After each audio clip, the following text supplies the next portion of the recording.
दोस्तों, एक छोटी सी कहानी जिसके द्वारा आप जानेंगे कि कैसे आलस आपके जीवन में आप पर हावी होता जा रहा है और कैसे आप उसे अपने जीवन से बाहर निकाल सकते हैं। तो चलिए कहानी की शुरुआत करते हैं। एक बार एक नौजवान लड़का एक महात्मा के पास आता है और उनसे पूछता है कि मुझे आलस क्यों आता है। फिर वे महात्मा उस लड़के को उत्तर देते हुए कहते हैं कि आलस आने के दो कारण हैं। जानिए, शरीर में आलस्य के कारण क्या है। पहला कारण यह है कि जीवन में कोई बड़ा लक्ष्य ना होना, और दूसरा कारण है कि हमारा मन और शरीर कैसे काम करता है उसकी समझ ना होना।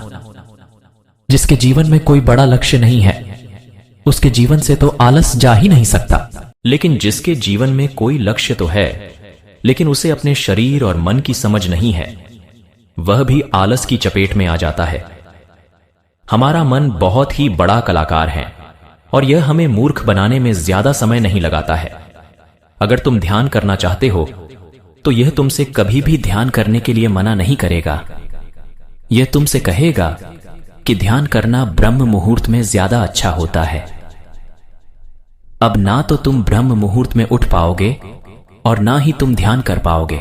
तुम्हें धन कमाने के लिए कभी भी मना नहीं करेगा, लेकिन यह तुमसे कहेगा कि धन ही सब कुछ थोड़ी ही होता है और यह कभी भी तुम्हारा विरोध नहीं करता, बल्कि यह तुम्हें मूर्ख बनाता है।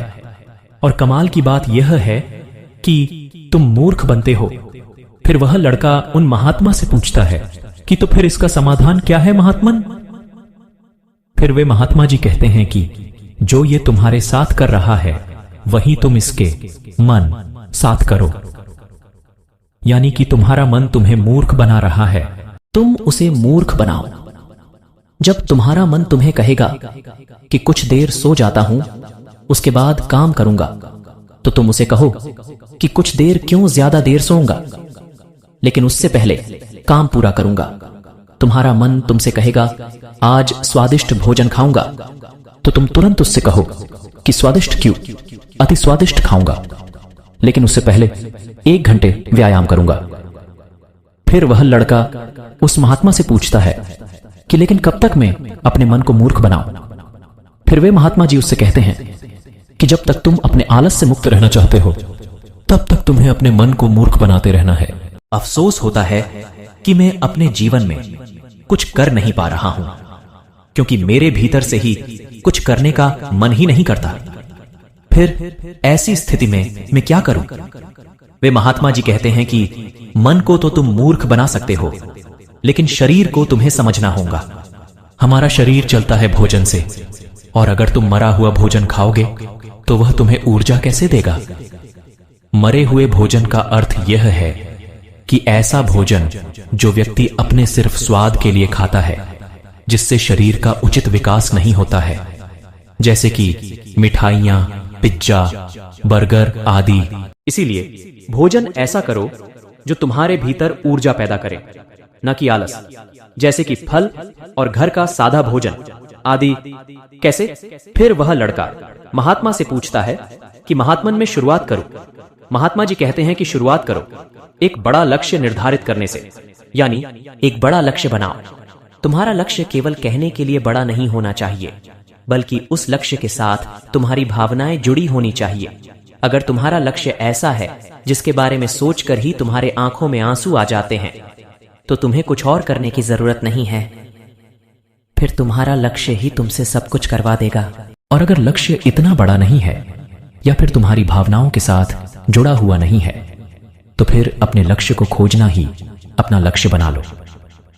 जब तक तुम्हें यह पता नहीं चलता कि तुम्हारा लक्ष्य क्या है, तब तक तुम अपने मन को मूर्ख बनाते रहो, जैसे वो तुम्हें बना रहा था।